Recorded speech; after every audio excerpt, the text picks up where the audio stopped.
Thanks for joining us on another episode of the Catholic Buzz podcast. My name is Father Daniele, and I'm joined, as always, by Josh Sullivan over here. Hello. And Matt Van Milligan. Welcome to you guys.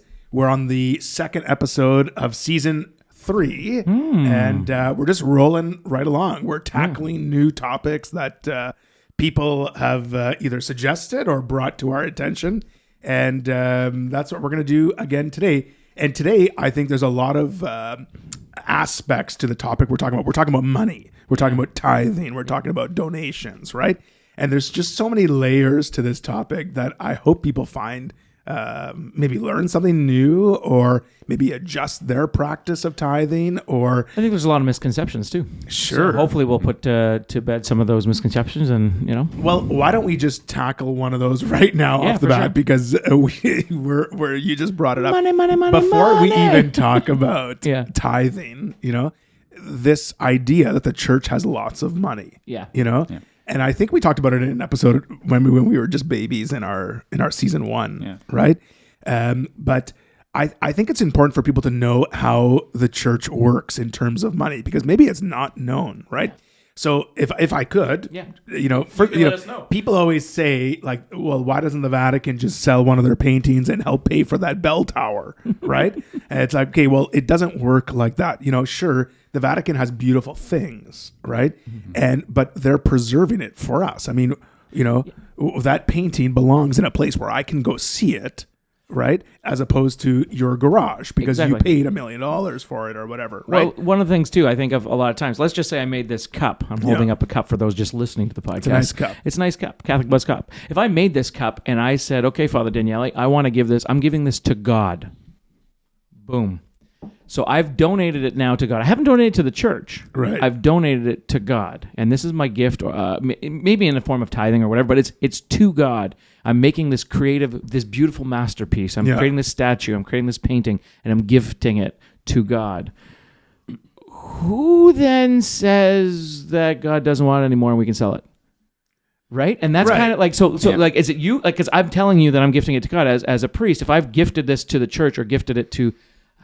Do you get to sell it? Like, do I have to die first and then you get to sell it? Like, when does the gift... When is it? Yeah. Yeah, when does it expire? Yeah. When does God's gift expire? Yeah. I think that's a big part that people don't realize. Like, a lot of these things that we have, the Vatican holds it and they preserve it, and they're holding it on behalf of God. They're the stewards of the church, not, Yeah, I think that's the right language. The Catholic holds it, but like, you don't own it in the same sense that you own something else. And a lot of these pieces that people are suggesting, these are artifacts of Western civilization. So like having a classics background, it was like, I'm offended by the idea that you can just kind of sell this, that like most of these items are priceless, or, and in fact, if they were located anywhere else, probably would have been kind of stolen or burned or been kind of victimized by any of the sort of conflicts or wars, where a lot of art from those various periods has been, but they've been preserved as artifacts, as, again, not as just something that is owned or something that's a possession of the Vatican, but like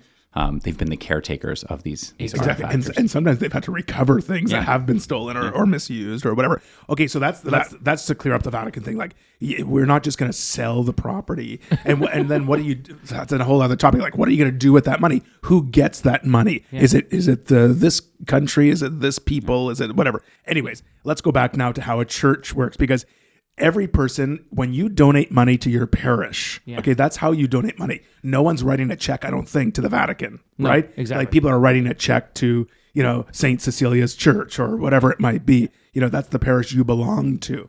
So what happens to that money? Well, the money you donate to that parish stays at that parish. Like, that's how that parish functions. That's how the priest earns his salary. That's how the secretary earns her salary. That's how you pay for sacramental prep. That's how you pay for things in the church. Like, churches, I know in our parish, we have 2 churches in our parish. At one, we put a new roof on last year. At the other, we've done other renovations. We fixed an elevator. We've we're bringing in a candle rack, all these things. Like, that's where your donations go. We feed the poor. We, like in our parish, we serve lunch. We pay for lunches at schools where the students don't bring in lunches. Like all these sorts of, you pay a maintenance staff, you pay the plumbing bill, the hydro bill, like from your donation in the Sunday basket, it runs the parish. Now, that money stays. There is what's called a cathedraticum, which is a fancy word for a diocesan tax. Yeah. Okay. Yeah. So the diocese that the church belongs to, it varies, could be from anywhere from 10%. I've seen it as high as 20%, right? In our current diocese, it's 15%. So the church sends 15% of its income to the diocese. Now people say, whoa, what is the diocese doing with our money? Yeah. Well, as someone who holds a couple positions in the diocese as vocations director and youth and young adults director and all this stuff, like the diocese takes that money and uses it for their own evangelization, that's where I get a budget to promote vocations, to help people go through the seminary, to pay for youth gatherings and youth, you know what I mean? Like, and then there's, of course, all the other chancery stuff that happens in a diocese, right? When we talk about annulments, we're talking about things like Sure. that. There's a lot of also record keeping and historical things. Archives and stuff. ministries, pastoral ministries that happen through a diocesan office, right?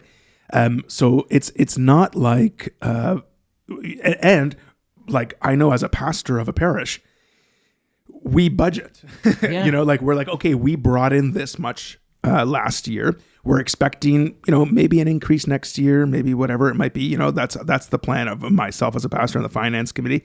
And then we live within that budget. Mm-hmm. It's not like we have a signed check ready from the Vatican to just do whatever we want. And I hear that a lot from people saying, oh, well, the elevator's broken, the bell tower's broken, whatever it might be. Why don't you get the Vatican? Why don't you ask the Pope for money? And it's like, well, no, our parish, like I always tell my parishioners, we're a family. This is your home away from home. This is your second home. Yeah. And just like you have responsibilities at home, we have responsibilities here. But we're a larger family. There's not just mom and dad working or just dad working or just mom working at home. Like we have, hundreds of people who are contributing to the well-being of this parish, not a building. No. Sure, the building is part of it, but for the evangelization, for the good news, for the work of the gospel. Like you said, all the things that you would do, like sending meals to, having the meals for the homeless and having like all the events that would be put on. Yeah.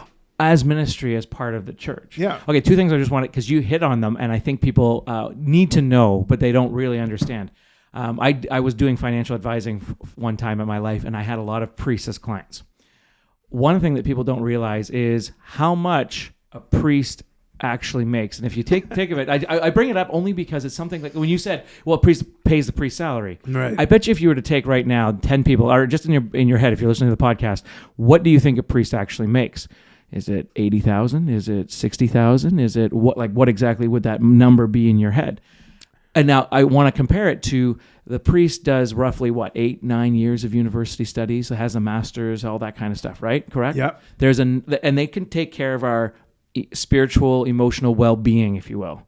There's another profession that does something very similar to that, does about 8, maybe 9 years in specialist to take care of our physical well-being, right? As doctors. Okay, so they go through the exact same amount of university. Doctors and priests roughly go through the exact same amount of, but a doctor will pull in roughly, let's just say 250, maybe 300,000. I mean, they have to pay their nurses and they have to pay their staff and everything else.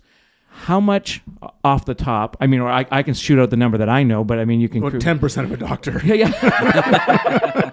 Right? I mean, you're looking anywhere from $20,000 a year to $30,000 a year, and right? That's what a priest makes. That's what a priest makes. And so it's not like when we say we're paying your salary. It's not like we're paying that's below the poverty line. And I think that while we're on this topic, I know we've swayed away a little bit, but every priest makes the same amount. Like people think a Monsignor must get paid more, or the bishop must get paid more, or how much does the Pope get paid? It's like every priest gets paid the same. Yeah. It might vary by a couple $100 or $1,000 here and there, just on location, geography, whatever. But there's every priest makes around the same amount of money, which is in the 20 to 30. 30 is a bit high. 30 is but, high. Yeah. But so 20,000. I mean, just to give people an idea, when we're saying pay salaries, we're not saying pay 80 grand to the priest. The priest isn't signing his own check for 80 grand. Yeah, exactly. Yeah. Okay. We went way far because I wanted to address that, to put that in context. Okay. So now tithing. Now tithing is always confusing because sometimes Catholics say, well, that's not a Catholic thing. Tithing is not a Catholic thing, right? And the idea of tithing is 10%, right? And that comes from the Old Testament, right? 10%. So most Catholics will say, well, that's a Protestant thing. Protestants sort of require 10% for your sort of membership in a church. So how would you explain tithing? Because it very much is a Catholic thing. How would you explain that to people who don't know what tithing is? Yeah, I think, well, and just from a Protestant perspective, like a lot of emphasis was placed on tithing because the structure of the many Protestant, like there's a lot of variation among Protestant churches, but the general structure of Protestant churches is very like sometimes they're much more dependent on like the day to day or the week to week. They don't have the hierarchy of a diocese and stuff like that necessarily to support them. They don't have you would say the safety nets or that other denominations have, larger churches have, or the Catholic Church has as kind of being more kind of centrally governed.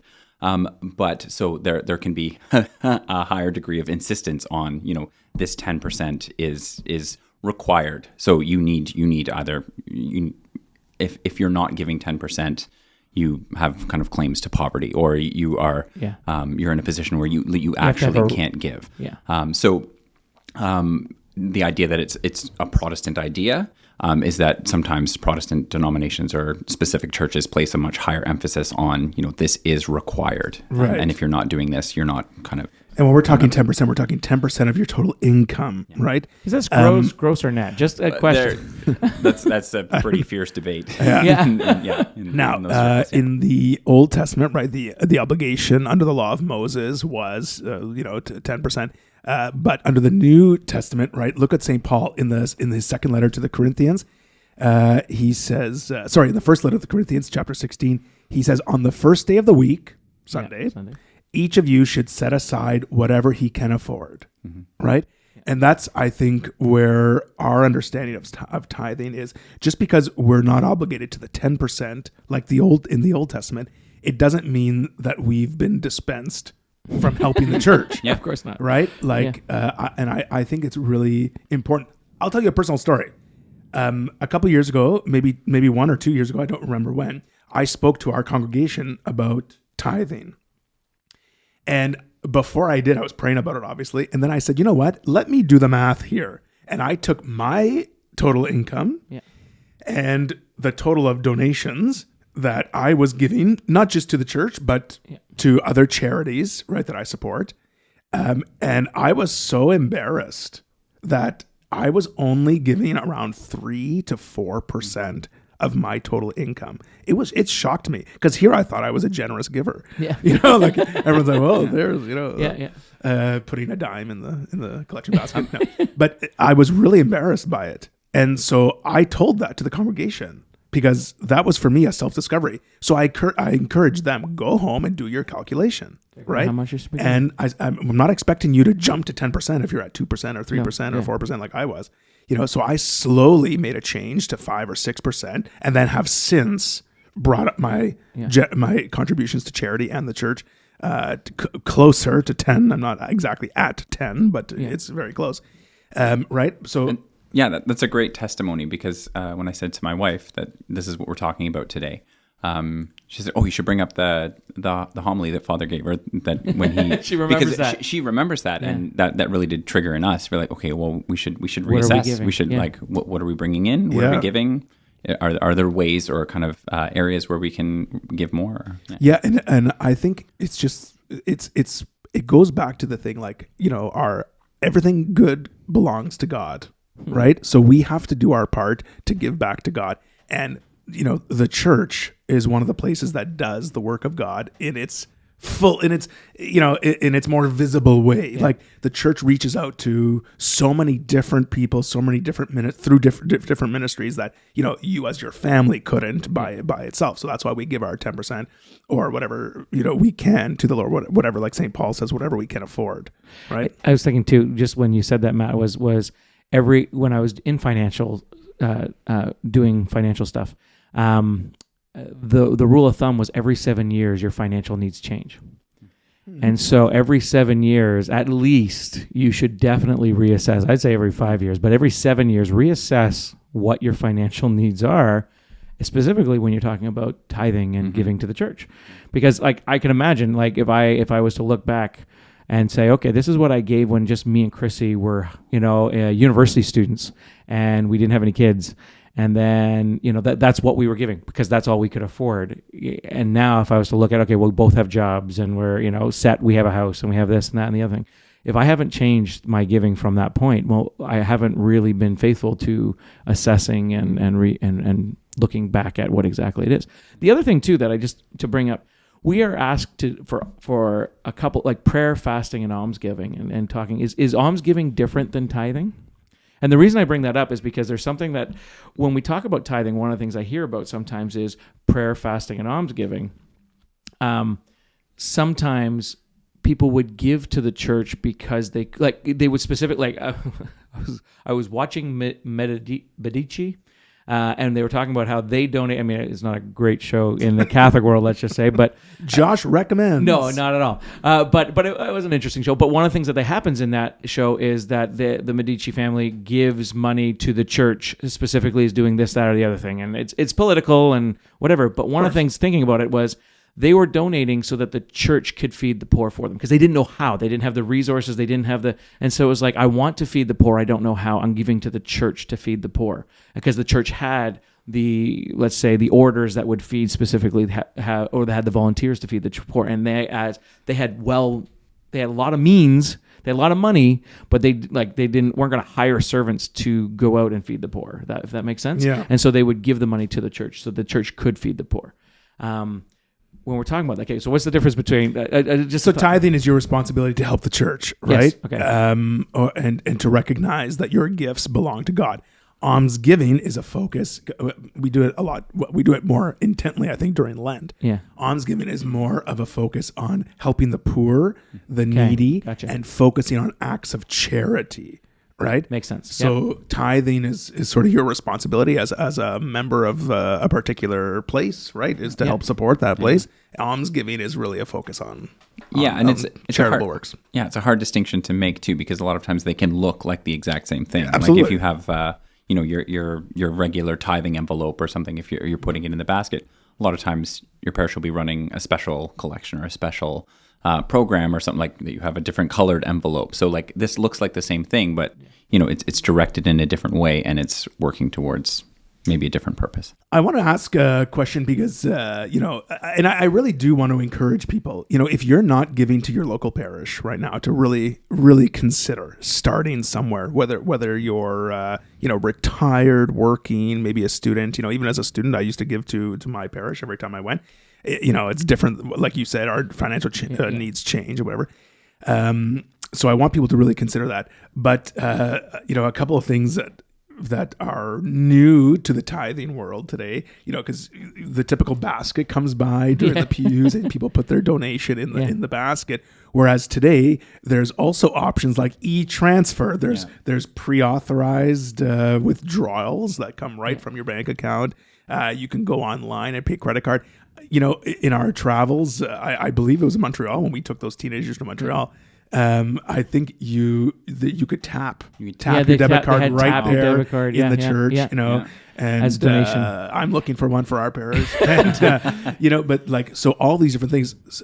Now, I know from talking to Matt about this, I don't know, a while ago, there was something that you said back then that really struck me, that stayed with me. And that's like the visible sign of giving. Yeah. So this is actually following that homily that you gave, that my wife and I, we kind of looked at our situation. And up until that point, we'd kind of been giving in seasons. So like, when we had more, we gave more. When we had less, we gave less. Yeah. But kind of the option of like a pre-authorized this amount, like we can look at our finances, set an amount, and week by week, month by month, it's the same amount. There's a real accountability built in there. That is just like there's consistency. It helps probably the parish to have that steady consistent income. cash flow as well too. But I was conflicted at the time because there's something about physically putting the envelope in the basket that it's like. We gave a talk at the Catholic Conversations thing. Well, we were like talking about like raising kids, and it's like It's like you want to raise faithful kids, be faithful. Well, like if you want to raise generous kids, be generous, and like let them see the ways in which you're generous. Let them see the ways in which you're giving of yourself, because you want to model that for them. So makes sense. one of my concerns about switching to a pre-authorized transfer is that, the basket goes right by us or whatever, and our kids aren't necessarily a witness to the ways that we're giving. You're right, because even as a kid, I remember my parents putting my mom putting an envelope in the basket there, and we saw that and then part of the fun was we get a to actually do it, whatever put it in. $2 bill at the time, and we got to put it in the basket, so we knew that we were giving something of our family to the church, right? That was we were always trying to be involved there. Whereas now these new things, even though they're convenient and maybe helpful, like you said, a regular schedule, you get to plan out whatever, both for a family to plan, like we know this month, this much is coming out every month, and both for the church, like we know this much is coming in every month, right? But you're right, it's that visible sign. And so maybe people not seen as much is going to maybe needs to encourage parents to sort of have those conversations with those kids. I don't know. Like, is that... Yeah, and another part of that is that we talked about like what this looked like in the New Testament. That like one of the older versions of tithing or almsgiving, they're kind of lumped together, is that it was that like, you don't cut the corners of your field. So if you leave like a corner of your field for someone to glean, someone to by their own effort, like the poor can pick the tomatoes or come and do whatever. Exactly, but like. The corner of your field is ambiguous enough that it can be a bushel or it can be 10 hectares. Yeah. So it was a very public or very visible sign of how generous you were, how what you counted as the corner that was being given, for better and for worse.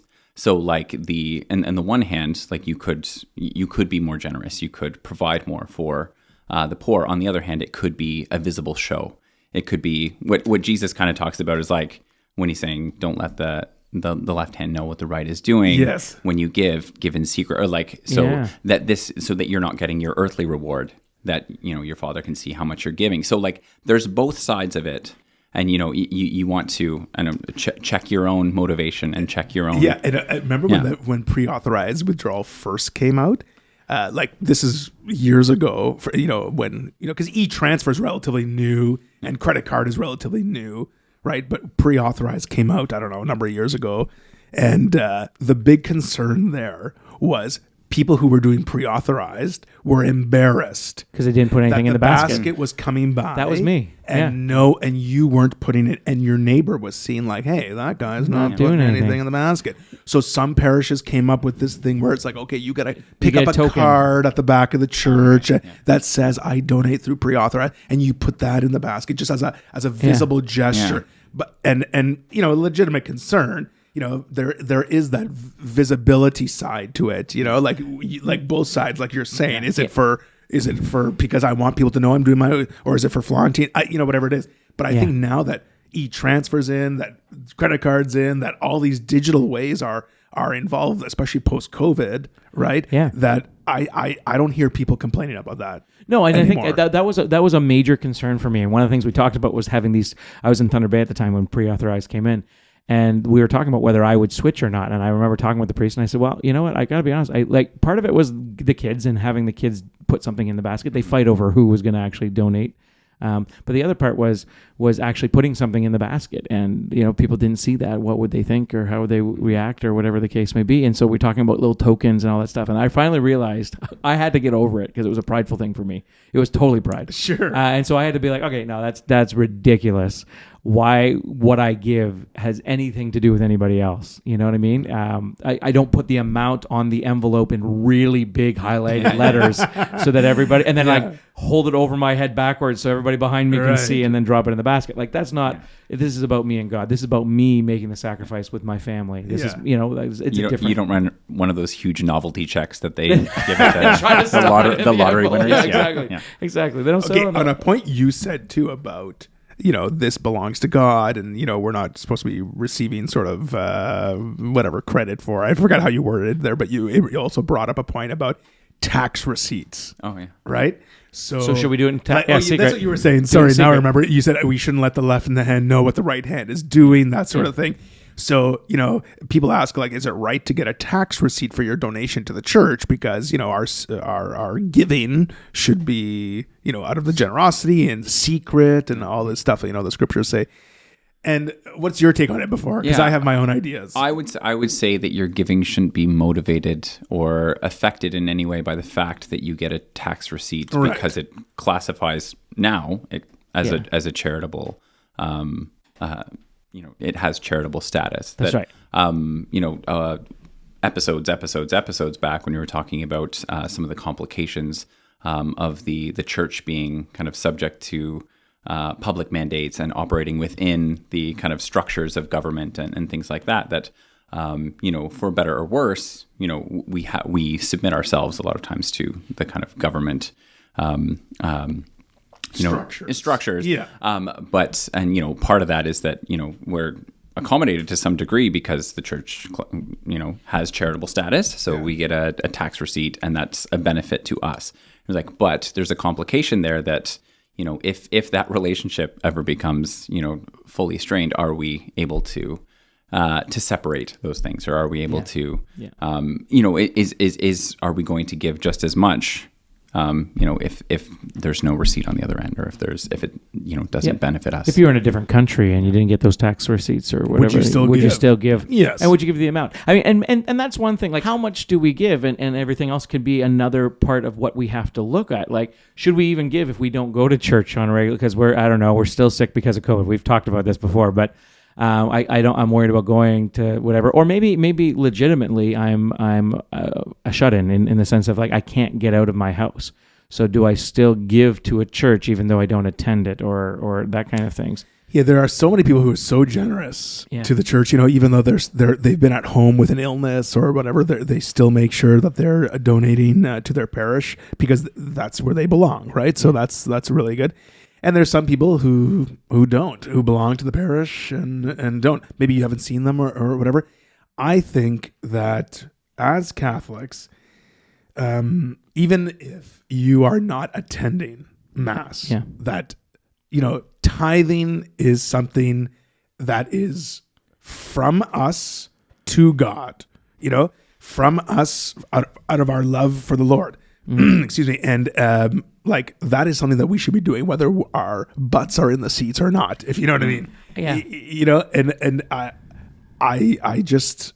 It brings me back to Cain and Abel, and the story of Cain and Abel, talking about the sacrifice at the very beginning, right? Is talking about how Cain made a sacrifice of his fruits, Abel made a sacrifice of his fruits, in the mentality and the frame that you were doing it. And that's where one sacrifice was maybe accepted, one wasn't, or whatever the case may be there. Like, right from the get-go, in Adam and Eve, Cain and Abel, we recognize that all was gift from God.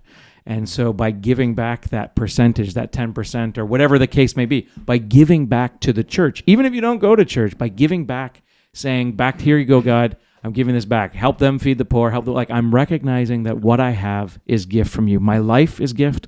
My job, my career, my I'm going to say the privilege that I have in my life, maybe because, we have people that don't listen from Canada, but from Canada, like the privilege that I have in Canada and listening to that, or whatever country you're from.